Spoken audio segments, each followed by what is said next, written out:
What if information helped you to burn more calories? What if your ability to benefit from stress was enhanced by just a simple way of thinking? All of that is so because one of the most important insights from the last 30 years in the field of psychology and neuroscience is the power of what we call mindset. Your mindset is something that will allow you to transform the way you experience any sort of adversity or any sort of event or any sort of thing in your life. From your mindset about food, to your mindset about exercise, to your mindset about stress, to the placebo effect, to what we call the growth mindset, the power that you can get from learning how mindsets work is going to be able to transform the quality of your life. This episode is going to help you to change your mind. Hello and welcome to another episode of the Change Your Minds podcast. I'm Owen Fitzpatrick, and today we're going to dive into the world of mindset. In this episode, we're going to be diving into the work of a number of different researchers such as Carol Dweck, Aliyah Crum, Ellen Langer, David Yeager, Mary Murphy, and a whole host of others, all with a view to trying to understand what are the most important things we need to learn about in the sense of how can we leverage mindsets to improve the quality of our life. Now, a lot of the work of mindset is really being popularized by Professor Carol Dweck of Stanford University. He talks about the growth mindset. And indeed, by the end of this episode, we're going to dive into the growth mindset, but we're going to identify a lot of the misconceptions that people have about it. So what do most people really get wrong about the growth mindset? We're going to clear up that confusion and explain to you exactly how you can cultivate a growth mindset in yourself and in those that you work with or those that you live with as well. Before that, though, we're going to explain a little bit more about how placebos work and how we can actually make placebos stronger and better. And we're going to start, of course, with some of the belief effects around the various different types of mindsets. This is some ridiculously fascinating experiments that were done and studies that were done by some incredible academics out there. But to start off with, let's look at belief effects. And belief effects are really when you learn specific knowledge that changes your expectation about what's going to happen during some sort of specific experience. So in other words, your expectations change, and as a result of those expectations changing, it actually changes the experience you get from it. So the expectation we have about what's going to happen actually affects our experience of it. Now, many of you will know that I'm big into the area of what I call belief leadership, which is my field of studying the way in which we believe what we believe, why we believe what we believe. And I talk about it through what we call a scale framework: stories, community, actions, logic, emotional reasoning, and the drive to believe. And through being able to work on that, there's by the way, an episode that I did just exclusively all about beliefs a few weeks ago. But when you look into a lot of the work that I do and a lot of the focus that I put on beliefs, the reason I do is because of a lot of the lessons we've learned in terms of the power of our mind, not just in terms of what we do, but the way in which we interpret what we do. And it's really critical for us to start to look at some of the great work that's been done in the area of mindset for us to be able to take practical guidance away. So by the end of this episode, I'll walk you through how to actually cultivate and grow and build the most useful kind of mindsets. But first, through most of this episode, I want to explore with you some of the fascinating research from the field of psychology that kind of teaches so much about what the brain can actually do. So to start off with, let's explain a little bit about how we understand the mindset impact from a neurological perspective. In a nutshell, one of the things that we need to recognize is that there's a part of our brain called the prefrontal cortex. This is the front of our brain, and that tends to be responsible for a lot of decision making, from when we make decisions, the kinds of things that we do in terms of when we're trying to take control over our life. But it's also important to recognize that the prefrontal cortex doesn't operate independently of the rest of the brain. It's involved in a number of networks, and it really connects with a lot of the different parts of our brain. And what's important to recognize about a mindset is the mindset is not just a thought that is independent of anything else. Your mindset determines how you interpret whatever experience you're having. So your brain takes in an experience, and the prefrontal cortex is an important part of your ability to change the story or the narrative that you're telling yourself about what's happening. So in a nutshell, mindset to some degree could be the stories that we tell ourselves about what to expect in a certain situation. And when you change the story of what to expect, it actually changes the way your brain interprets it, which in turn can also have a physiological impact. And again, to me, this is one of the most fascinating insights, is that your expectations of what happened doesn't just make you feel good or feel bad. It actually changes your physiology. It changes what's going on inside of your body. And to me, that provides us with a lot of excitement in terms of the potential that thinking differently can have. So when we believe better, as I like to say it, that can actually transform not just how we fare psychologically, but it actually can change what's going on inside of our body, which I think is really, really cool. So once again, in order for us to be able to make these changes, we need to recognize that there's a number of steps we can take to cultivate better mindsets. But let's start by defining what a mindset is. And probably the best definition that I've seen so far comes from Alia Crum, a great researcher in the area of mindsets, one of the most popular ones. And the way she defines mindsets is she says that mindsets are core beliefs or assumptions that we have about a domain or category of things that orient us towards a set of expectations, explanations, and goals. They come from our upbringing, our culture, media, and influential people in our life, and our conscious choice. So if we break this down, these are core beliefs or assumptions that we make about what expectations to have, how we explain things, as well as the goals that we have in our life. And so when you have a mindset about something, your brain is telling you stories about what to expect, explaining what's going on. And really, these are the set of beliefs that we have about what's going to happen and why it's happening. And this is really a critical component towards understanding mindsets. Mindsets are the beliefs we have about why something's happening as well as what's going to happen. And as a result of changing your beliefs about why something's happening or what's going to happen, it can actually change what is actually occurring in your life. So Professor Alia Crum is part of what's known as the Stanford Mind Body Lab. And she really studies almost all of her work is studying how our beliefs or expectations or mindsets shape our physical health. She says, and this is a great quote again, the total effect of anything is a combined product of what you're doing and what you think about what you're doing. And I love that quote. It's so simple, but it's not just what you're doing. It's also what you think about what you're doing, your mindset about whatever that action is. And so Alia says that we need to be aware of our mindset. We need to notice the kind of mindsets that we're holding and then learn about the impact of having that mindset. And she says a big part of changing your mindset is recognizing the impact that your mindset has, recognizing that you have one, and noticing what that will lead you to. So the more we understand it, the better it will be. Therefore, I'm hoping from simply listening to this episode, this is going to transform your world. Big ambitions, but no doubt a lot of the information you're about to hear is going to challenge the way in which you might think the world works. So with that in mind, let's look at one of the most fascinating, I think this might be one of my favorite, if not my favorite, of all the studies that Alia did. Alia Crum joined up with Professor Ellen Langer, where they did this fascinating study on hotel housekeepers, I think around 2006 or 2007 or so. What they did was they went to the hotel housekeepers and they split them into two groups. So 50% of them were in one group, 50% were in a control group. But in the 50% experimental group, they measured their biomarkers. So they measured their weight, they measured their blood pressure, they measured their amount of body fat. And then what they did was they educated the hotel housekeepers and explained to them that through the everyday work that they were already doing, in other words, through the exercise that the housekeepers were already getting from cleaning rooms and doing the work that they were doing, they were already meeting exercise guidelines for how much exercise you should get. So in other words, they were informed, simply informed and educated about the fact that the exercise they were already getting was actually really good for them. That's it. And 4 weeks later, when they came back, the experimental group, who were informed, only educated about how good their exercise routine was actually, even though they didn't really have an exercise routine outside of what they were doing, those people lost more weight, lost more percentage body fat, and also reduced their blood pressure in a significant amount more than anyone in the control group. Now, this is ridiculous, amazing. Simply knowing that the exercise that you're already getting is actually really good for you or is actually classified as exercise has an impact upon how many calories you burn and your body fat percentage. I mean, to me, I don't know about you, I'm stunned with this. In another study, they found that people who believed that they weren't getting much exercise, in other words, they had a low perception of how much exercise they were getting, had a higher death rate and a higher risk of death than people that had a higher perception of how much exercise they were getting. So simply the perception, regardless of activity, the perception that people had about how much exercise they were getting played a part in determining how high their death rate was.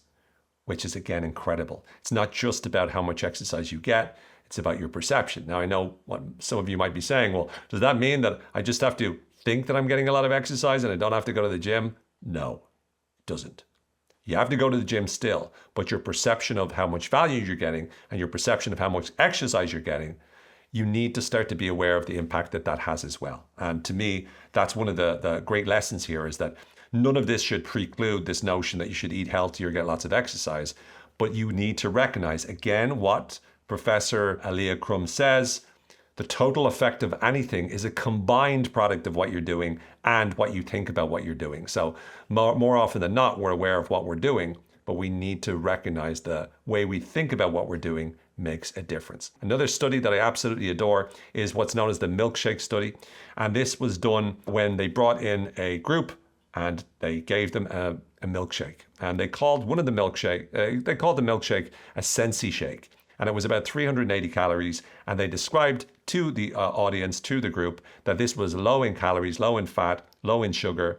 And they measured their biomarkers, including their hunger hormone. Their hunger hormone is a hormone known as ghrelin. And it basically, whenever ghrelin is high, it suggests that you're hungry. Whenever it's low, you're satiated, right? You're happy with your meal. So they measured ghrelin before the milkshake, they measured it after the milkshake, and then they studied that data.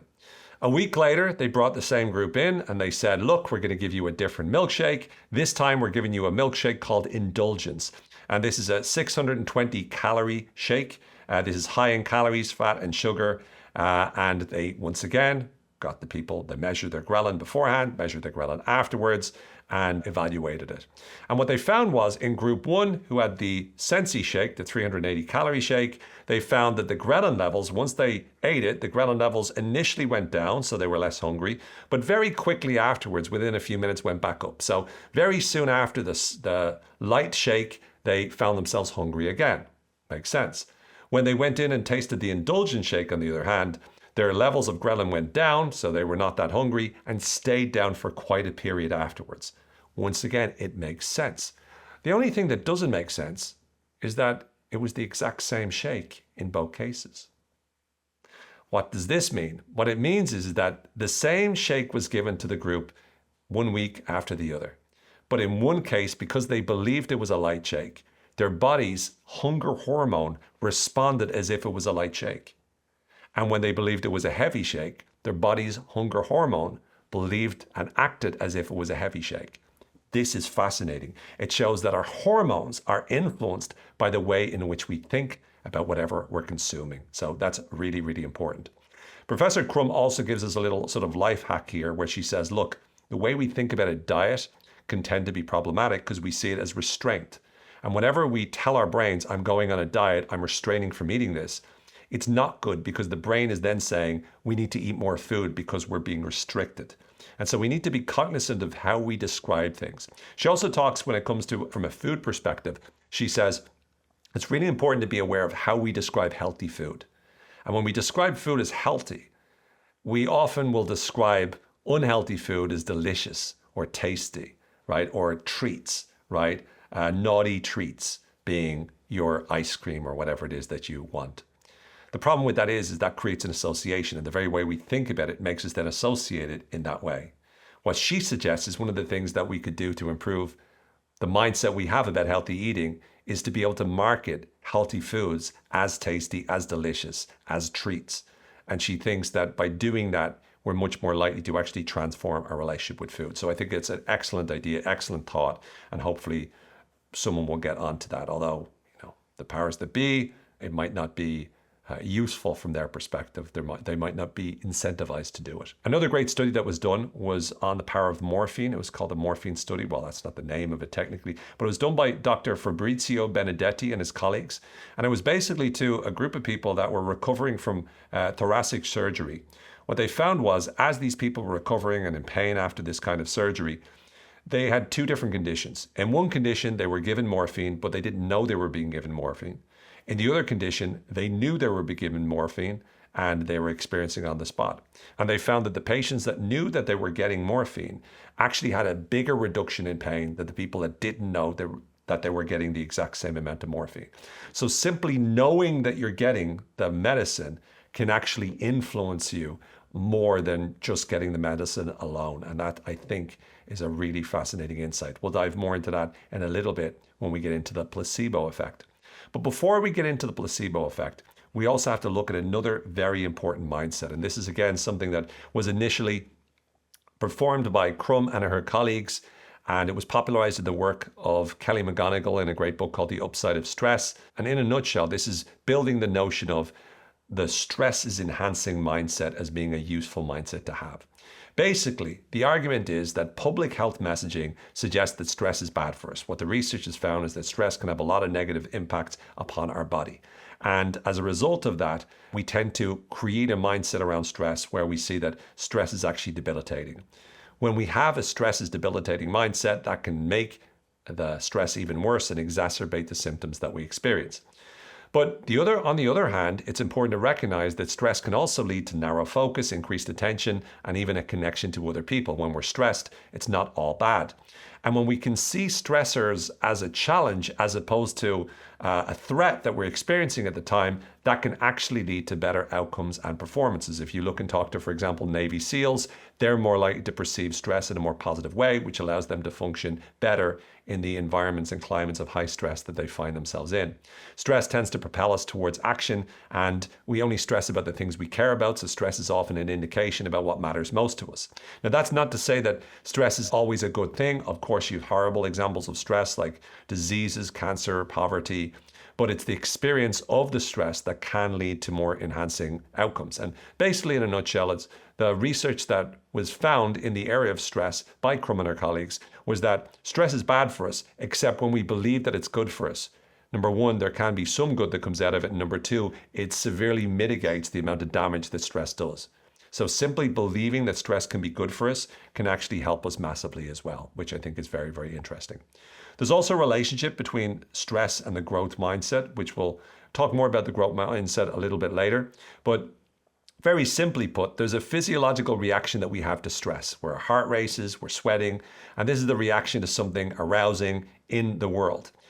We often perceive this as a threat, so we see it as something negative. But we also have the same response to something positive. Have you ever been in a situation where your heart started to beat fast and it was something exciting? Maybe you were on a date and it was one of those situations where you guys both hit it off and everything was amazing and your heart is beating really fast and you're going, oh my God, and you're waiting for that first kiss and you're moving together and you're like, oh my goodness, will we? Are we going to kiss? Is this going to happen? And you're in that and your mind is racing a million miles an hour. Your body is pumping. All the adrenaline's pumping through your system. You're so excited.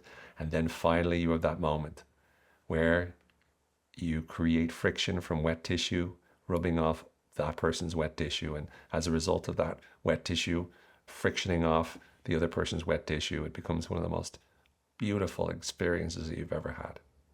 You like the way I define kissing as wet tissue causing friction off wet tissue? It's beautiful, isn't it? Some people call me a romantic. I'm like, I'm not a romantic, but maybe. Anyway, the point is, you know what it's like to be in moments where stress is positive. You're like excited and you feel, and your body is like release going, something's happening now, something's happening. We need to be aware. And it's not always necessarily negative. And so we need to realize that one of the things that will help us to be better is by learning that we can reinterpret that physical experience. So the human interpretation of the physical reaction matters. Your interpretation of stress and what that will do to you matters. And so when we're able to look at stress as not just universally negative, which becomes this stress debilitating mindset, instead we can start to see that that makes things even worse. When you have a negative perspective or perception of the stress you're experiencing, you're not only getting stressed, you're getting stressed about getting stressed. And instead, by changing the mindset you have, you can start to see stress as potentially a good thing. This is having what we call a stress is enhancing mindset. This is focusing on understanding why something is going wrong and what we need to do about it. It gets us ready to take action. That's really what stress does.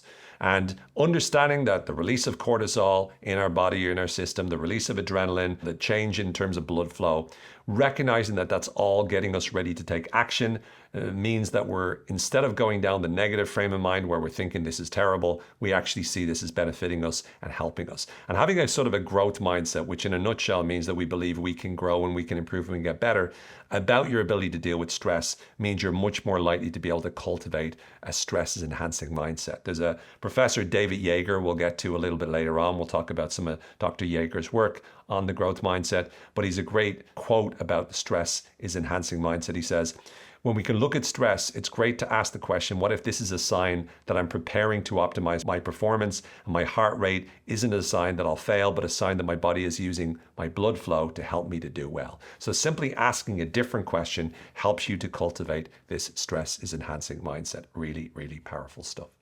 There's also the mindset about sleep, what was done in a fascinating experiment called Placebo Effects, Cognitive Functioning by Dragonic and Erdel.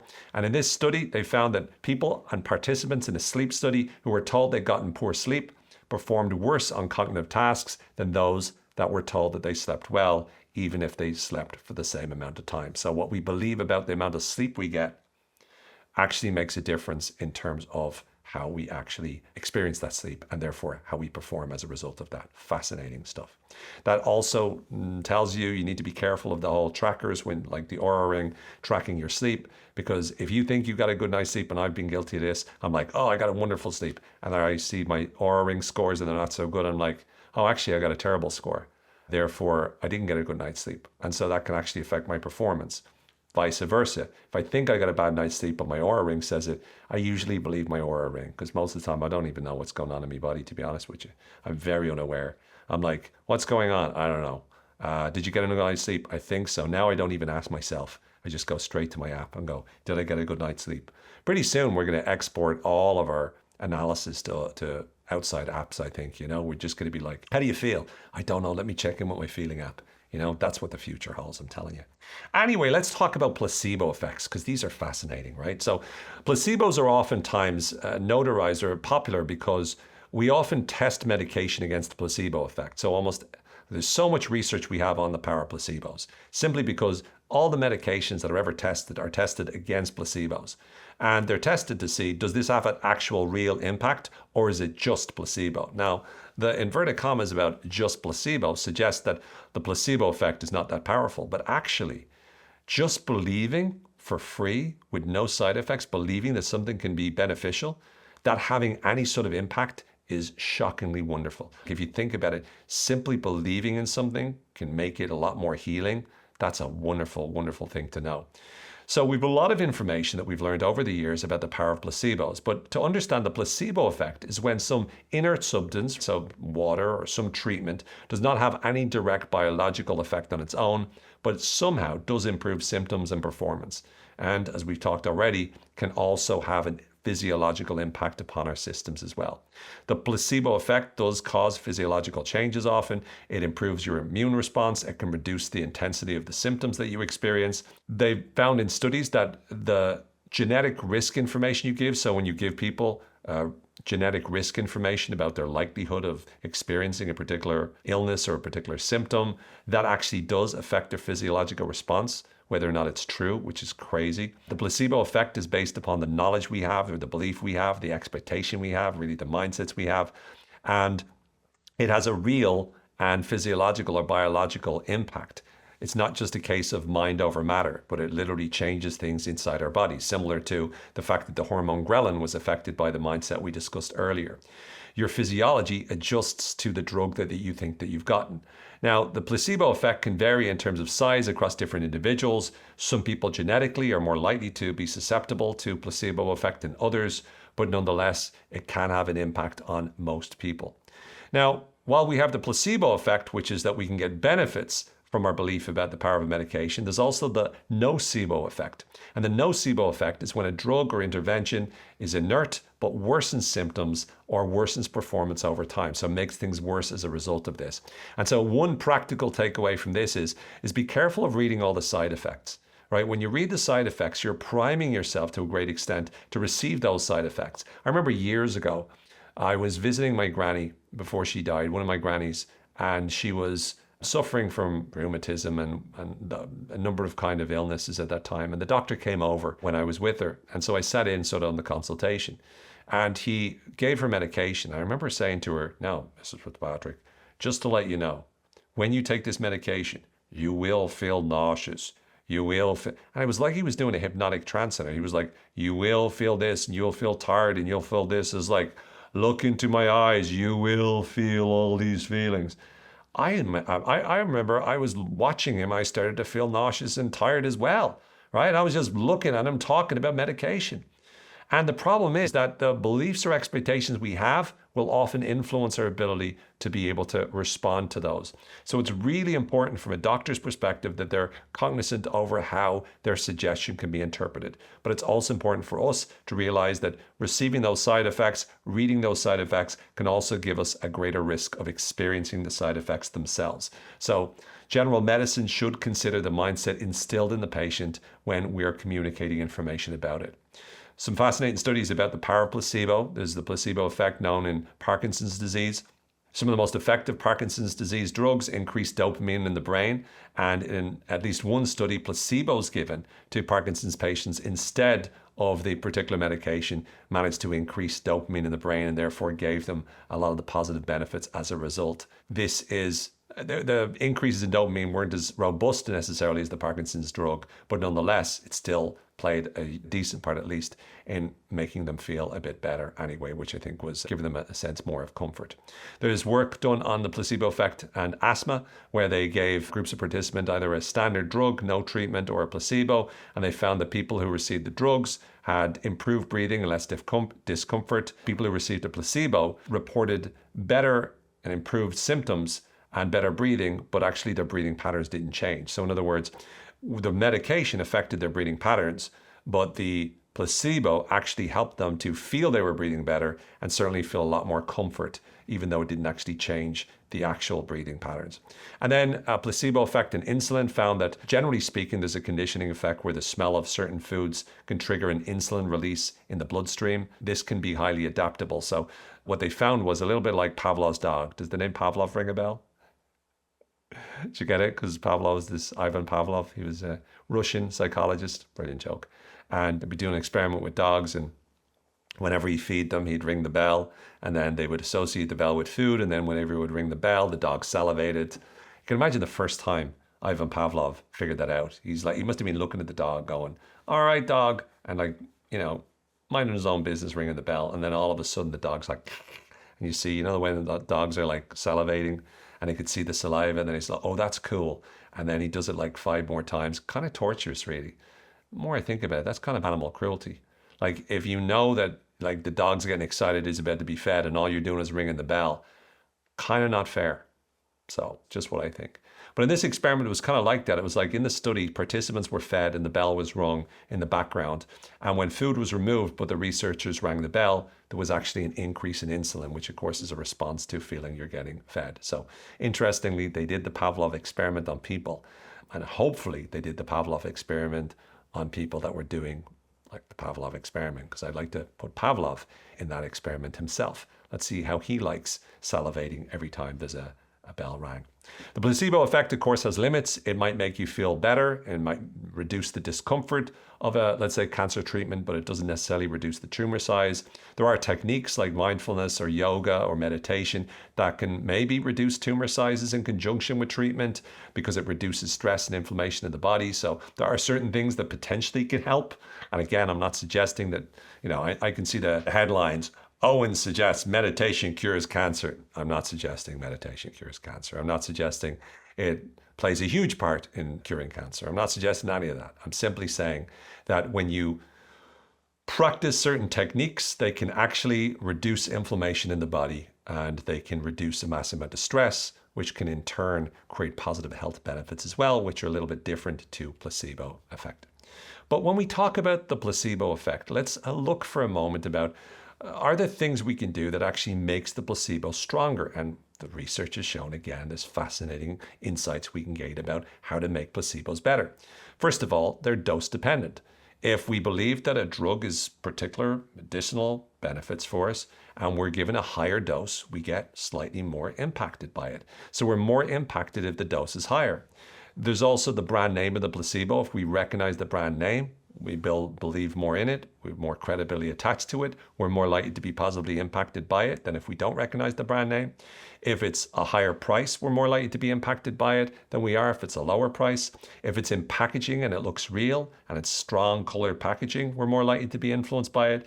If the placebo pills we're given are a certain color, for example, if we're given a red pill for boosting energy as opposed to a black pill, we're more likely to experience more energy with the red pill than the black pill. So we have certain associations to the various different colors that we have. And so by recognizing that these are the kinds of things that influence us, it allows us to be able to see things differently. And as a result of that, we can see the power of not just what the placebo is, but the way in which we deliver it.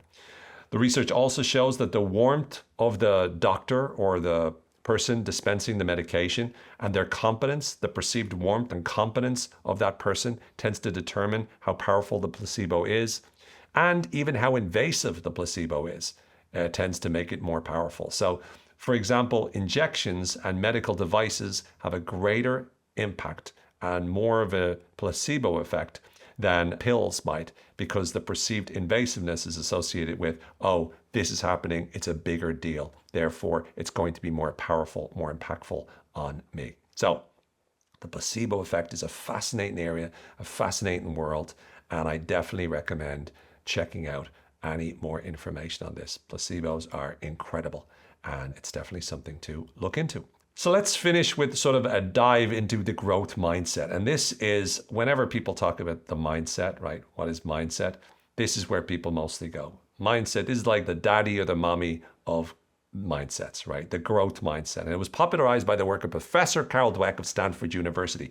She did a number of studies in the 90s and then the noughties about how children responded to challenge, for instance. A question that she had years ago, I think it was with 10-year-olds, she found that when 10-year-olds were given a task that was particularly difficult and they were failing more, some children had the response going, oh, I don't want to do this. This is too hard. I want to give up.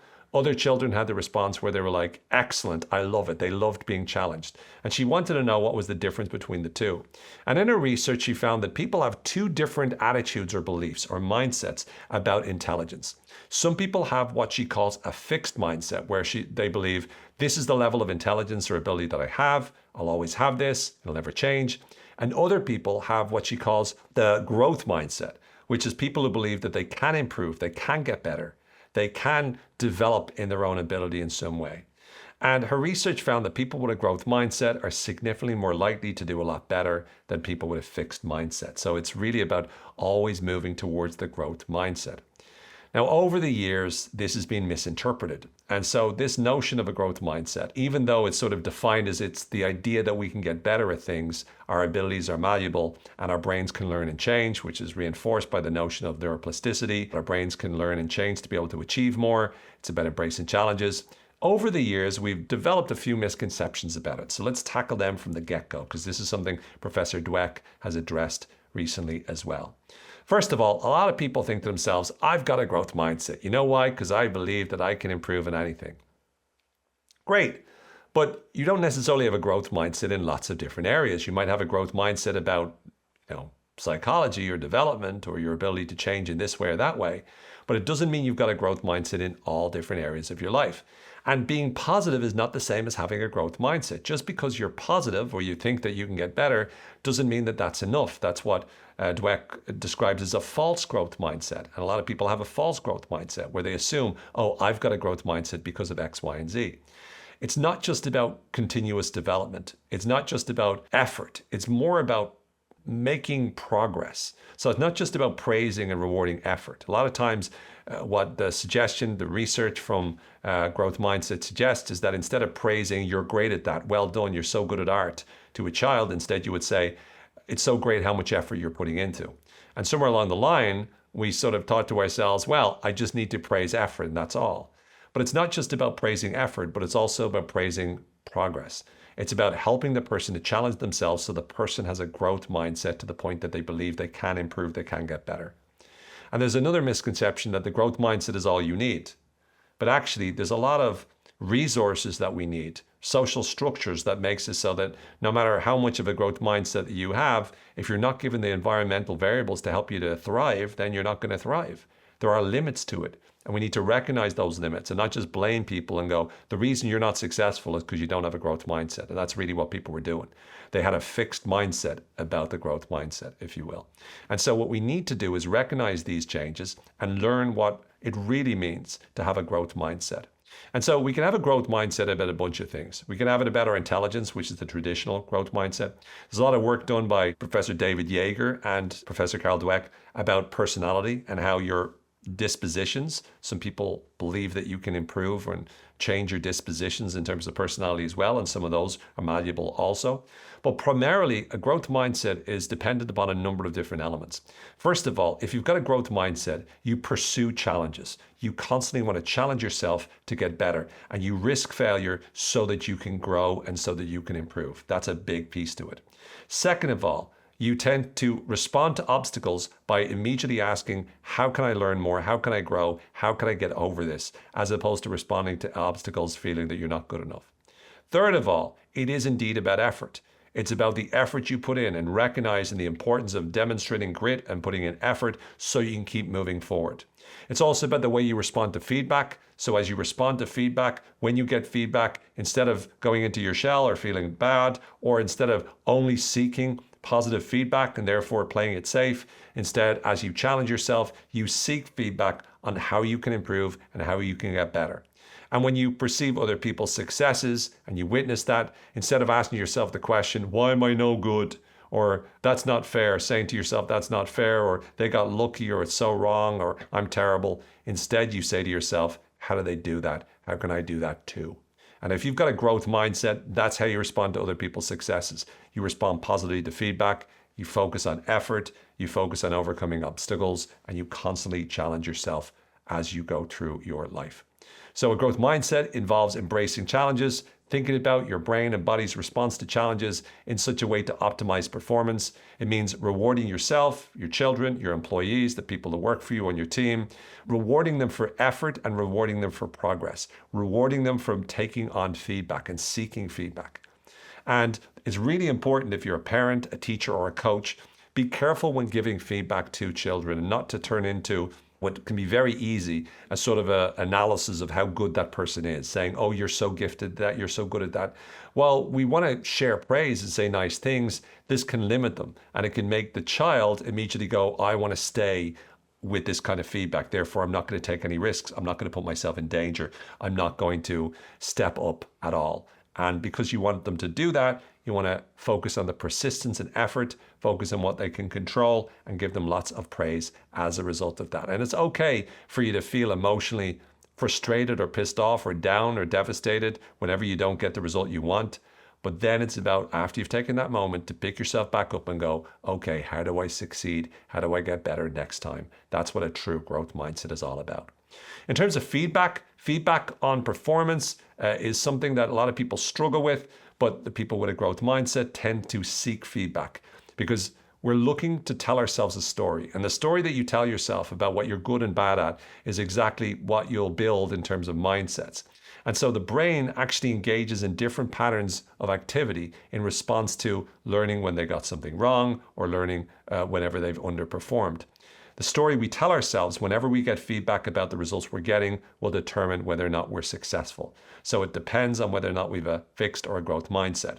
So people with a growth mindset tend to be oriented towards understanding why did they make the mistake that they did and how can they correct it, whereas people with a fixed mindset tend to feel bad that they were wrong and start to beat themselves up. I guess I'm not cut out for this. And that's an important piece. Let's get to the work of Professor David Yeager. He's a professor of psychology at the University of Texas, and he's worked a lot with Professor Carol Dweck. And he did a fascinating study where he collaborated on this groundbreaking research in 2019, where he showed that even a short growth mindset intervention, just 2 sessions of 25 minutes each with 9th graders, resulted in greater academic success up to 4 years after the experiment. Incredible stuff. And this kind of intervention involved, I think, being open to listening, giving them scientific information about the power of the growth mindset, giving them stories about the power of the growth mindset, and then getting them to write versions of the story for themselves. So they had to write a story of themselves succeeding using a growth mindset. And those simple interventions made a huge difference 4 years later. That's really, really impressive stuff. David Yeager talks also about the importance of being able to make it so that you see your brain as a muscle. So instead of seeing that your goal is to avoid any sort of danger or making mistakes, instead you see your brain as a muscle and it's capable of so much more, but you got to train it. And one of the ways you train it is feedback. And that feedback could be good or bad, but either way, it's about helping you to consistently get better. He said that people, when they're dealing with personal failure, with a fixed mindset, they tend to look down on other people and they tend to try to recover their self-esteem by putting other people down. Whereas people with a growth mindset are looking up at others, going, how can they learn from those people? And how can they learn strategies that help them to succeed more in the future? And it's really important that we learn how to be able to do just that. He says sometimes people make a mistake when they try to use the growth mindset because they say things like, well, try harder. But trying harder sort of suggests that they're already right about their negative assessment of themselves and they just need to put in effort. Whereas what they really need to do is they need to grow and improve. He talks about what's known as the mentor's dilemma. And the mentor's dilemma is this notion that mentors are people that are trying to work with students and help them improve are often conflicted between, well, I want to be supportive and guide them and boost their self-esteem, but I also want to challenge them. So how do you challenge them to high standards and how do you also give them high support? And so he says it's really important that you look for a balance there. You give them a lot of support, make them feel like they're in a safe space, but at the same time, you challenge them to reach higher and higher standards. And he suggests that's the optimal approach. He says that the human brain doesn't want to feel good, it wants to feel better. And as a result of that, we need to understand that we're all starting from a different place. But if we can start to work on ourselves and we can move from what I think he calls from a culture of know-it-alls to a learn-it-alls, we'll be in a much better position. The last research we'll talk about is Mary Murphy, who also collaborated with Professor Dweck, where she talks about the difference between cultures of growth versus what she calls cultures of genius. And cultures of genius are really, it's a bit of a misnomer because it doesn't mean a culture of lots of geniuses, but it means she suggests that a lot of times the mistake that people make is they think that your mindset is just about you. But you could be in an environment where a lot of people around you have a fixed mindset. And sometimes that environment could be people that are just trying to prove how much they know. So when she says a culture of genius, she's really talking about people that tend to think of themselves as the smartest people in the room. Whereas she says that these people are trying to prove how much they know as opposed to challenging themselves and risking failure so that they can grow and improve. And suggests that if we want to create a culture of people with a growth mindset, we need to embrace the culture of growth. Now, how do we do this? We need to start to recognize what a culture of growth entails. And that means we need to start to challenge ourselves, challenge each other. It means we need to support each other. It means we need to believe in each other. It means that we need to reward effort and progress with each other. And she says that typically speaking, there's 4 triggers that can often times cause us to fall back into a fixed mindset versus a growth mindset. The way she describes it is that the fixed and growth mindset are not things that you have or don't have. They're part of a continuum. And in different areas of your life, you'll be different places on that continuum.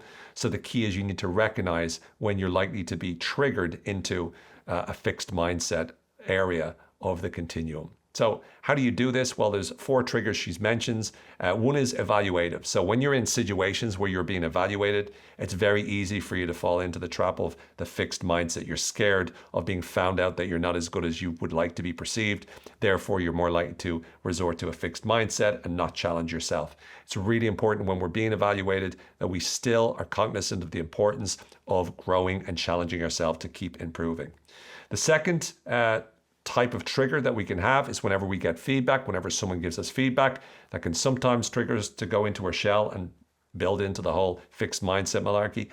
In those situations where we're getting feedback, we need to remind ourselves to continuously look to learn from the feedback and challenge ourselves and grow. And instead of being defensive, start to look forward towards the future about how we can be even better the next time. Also, when we're putting high effort into something or it's high stakes, like it really matters to us, we can again sometimes play it safe. Those are also the times we need to remind ourselves to cultivate this growth mindset, to see it as the challenge being important. The fact we are putting in effort and the stakes are high means that we need to be able to keep moving forward and keep developing ourselves. And finally, when we perceive other people are successful, that can be another trigger that gets us to try to go, well, how am I? And we try to evaluate ourselves as if we have this universal scale of ability in a particular area. We need to, as we look at other people's success, learn from them and try to figure out how can we keep moving in the right direction so we can cultivate the kind of growth mindset that will allow us to survive and thrive and improve. So all in all, the culture of growth is critical. The importance that we have of challenging ourselves in handling obstacles and all that sort of stuff and being able to build the kind of life that we want, it all comes down to recognizing these mindsets and doing something about it. So let's finish with strategies to build better mindsets. I'm going to walk you through a number of steps that are going to help you to be able to do just that. I promised this at the beginning, so here you go. What can you do to cultivate way better mindsets? Well, the first step is to understand the mindsets that you already have and the impact that they have on you.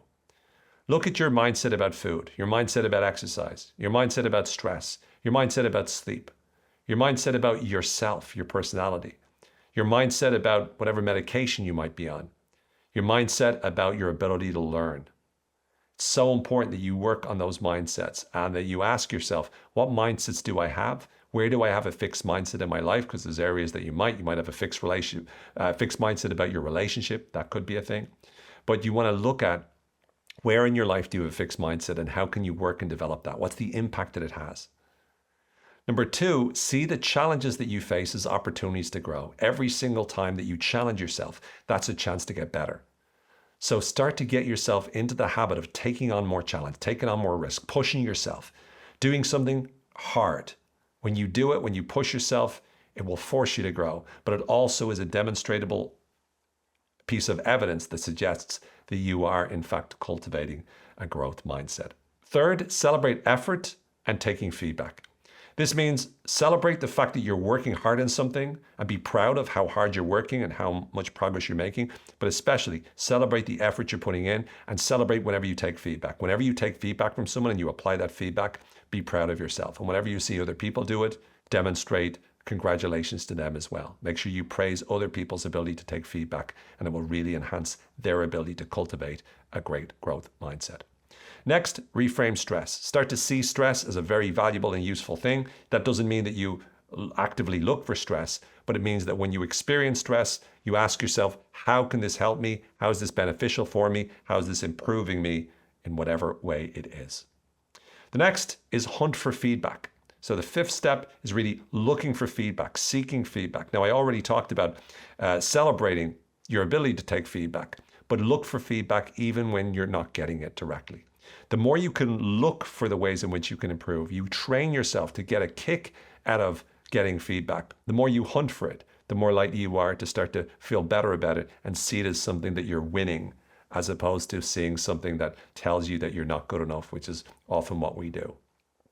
Number 6 is focus on the great things that you're already doing. Focus on the progress that you've already made. Start to ask yourself the question, how much progress have I made in this area? What am I a lot better at now than beforehand? What am I really doing well at? And start to analyze that. That trains you to start to notice that you're going in the right direction. Number 7, choose to see healthy food as delicious. Choose to see exercise as good. Choose to see things in such a way that it benefits you. When you ask yourself the question, what is the most useful mindset I could have in this situation? Your brain will give you the answer. And then it's about looking for ways that you can start to, on purpose, choose to take on board that mindset and practice imagining it working out for you in that way. And number 8, focus on what you want to have happen and imagine it vividly. Remember, if a mindset is your expectation or explanation about how something works, then by you imagining something working out a certain way, you're really building an expectation there. You're imagining it vividly over and over again. So you're training yourself to imagine this is how it's going to work out. And as you practice that visualization, you enhance the likelihood that that becomes an expectation. So you start to train your brain to believe better. Now, of all these different mindsets, there's one mindset I wanted to mention, which is something that is part of the area of belief leadership that I spend a lot of time on. And that's the notion of the belief growth mindset. And I call it the belief growth mindset because it's simply a mindset that suggests that you can improve your beliefs. You can believe better. You can become aware of the beliefs that you believe the things that you feel are true, and by recognizing that you could be wrong, you can update those, what we call priors, or update those beliefs, and you can believe something more empowering. And when you begin with that belief growth mindset, that belief that you can improve your beliefs, that can actually become the very vehicle that allows you to drive new mindsets into your life.